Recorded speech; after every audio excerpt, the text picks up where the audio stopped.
हम 25 बरस 26 बरस बम्बई यूनिवर्सिटी में अर्थशास्त्र के प्राध्यापक रहे। उसके बाद दिल्ली में कृषि मूल्य आयोग यानी एग्रीकल्चरल प्राइसेस कमीशन के सदस्य 6 महीने के लिए गए। 3 बरस के लिए हमारे अपॉइंटमेंट थी, लेकिन 6 महीने के अंदर बम्बई यूनिवर्सिटी में फिर बम्बई यूनिवर्सिटी के कुलपति के स्वरूप में फिर मुंबई गए और 5 बरस की टर्म पूर्ण होने के पहले देश के पंतप्रधान माननीय मनमोहन सिंह जी ने हमें इस्तीफा देने को कहा और वो हमें प्लानिंग कमीशन लेके आए। 11वीं पंचायत योजना जो रही वो पंचायत योजना तैयार करने में हमें सौभाग्य मिला, जिसका सर्वसमावेशक आर्थिक विकास की बात हम करते हैं। और जुलाई 2009 में प्लानिंग कमीशन की टर्म खत्म होने के बाद राष्ट्रपति श्रीमती सोनिया जी गांधी और पंतप्रधान डॉक्टर मनमोहन सिंह जी, ये तीनों ने राष्ट्रपति नॉमिनेशन करके हमें राज्यसभा में लाया। उसके लिए मैं उनको धन्यवाद देना चाहता हूँ। भारतीय जो संविधान है, आइए सब हम दोनों एक दिन ही हमने शपथ ली राज्यसभा में। भारतीय संविधान में एक प्रोविजन किया गया है, प्रावधान किया गया है कि राष्ट्रपति ने चुना हुआ जो सदस्य होता है, यदि वो चाहते हैं कि किसी भी राजनीतिक दल का सदस्य बने, तो शपथ लेने के बाद अंदर 6 महीने के अंदर उन्होंने किसी भी राजनीतिक दल का सदस्य हो सकते हैं। 6 महीने के बाद यदि आप मेंबर बनना चाहते हैं तो आपकी सदस्यता रद्द हो जाए।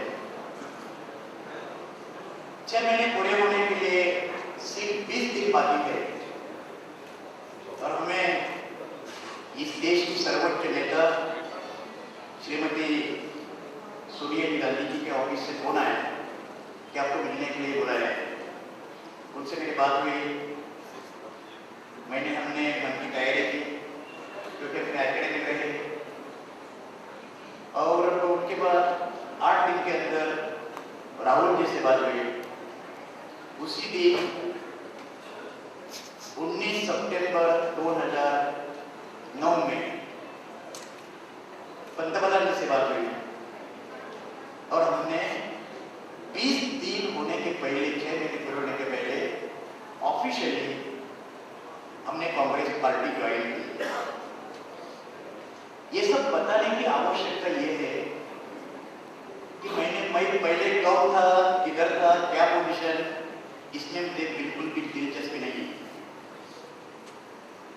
बताने का मतलब यह है कि जब पार्लियामेंट में राज्यसभा सदस्य के रूप में हमने शपथ ली 14 अप्रैल 2010 को, और 8 दिन के बाद जब सोनिया जी से फिर हम मिलने के लिए गए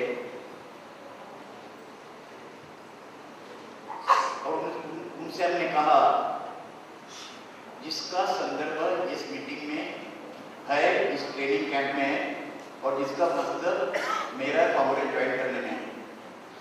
पहला सेंटेंस उनसे बात करते समय ये रहा कि इस देश का भविष्य कांग्रेस के भविष्य पर निर्भर है। इस देश का भविष्य कांग्रेस के भविष्य पर निर्भर है। यदि इस देश को प्रगतिशील करना है, यदि इस देश को एक सामर्थ्यशाली देश बनाना है, यदि इस देश में सांप्रदायिकता का विरोध करना है, यदि इस देश का राष्ट्रीय ऐक्य और एकता इनका सम्मान करना है, यदि इस देश में सर्वसमावेशक विकास लाना है, यदि इस देश में औरतों का सम्मान करना हम चाहते हैं, तो मुझे लगता है कि इस देश को कांग्रेस पार्टी के सिवाय दूसरा कोई चारा है, ऐसा मुझे नहीं लगता है। ये वजह है हमारी कांग्रेस ज्वाइन करने की। और आज मैं जो आया, जनार्दन द्विवेदी साहब ने कहा कि आपको 17 तारीख को जाना होगा, राहुल जी 18 तारीख को जाने हैं। हरिप्रसाद जी ने फोन किया कि आपको आना है। तो जैसा कि कॉलेज के बच्चों के सामने हमने भाषण करते थे, लेक्चर देते थे, कुछ बच्चे पास होते, कुछ बच्चे नापास होते, फेल होते, जो हमेशा लेक्चर क्लास में लेते हैं 25 बरस और ट्रेनिंग चलाते हैं, और ये जो ट्रेनिंग आज है वो दोनों में फर्क है। ये ट्रेनिंग कैंप राजनीतिक नेताओं का ट्रेनिंग कैंप है। अब सब लोग 500-600 लोग जनप्रतिनिधि, जिनको मैं मेरे नेता समझता हूँ, आप सब लोगों को यहाँ पे बैठे रहे, आप सब लोगों को मैं मेरे नेता समझता हूँ और मैं खुद को आपका सेवक समझता हूँ। ये बात मैंने महात्मा गांधी जी और नेहरू जी से सीखी। पहला भाषण जब नेहरू जी का पार्लियामेंट में हुआ, नेहरू जी ने ये कहा, इस देश का पहला पंतप्रधान कहने के बजाय इस देश का सबसे प्रथम सेवक कहने में मुझे बहुत दिलचस्पी रहेगी, ये नेहरू जी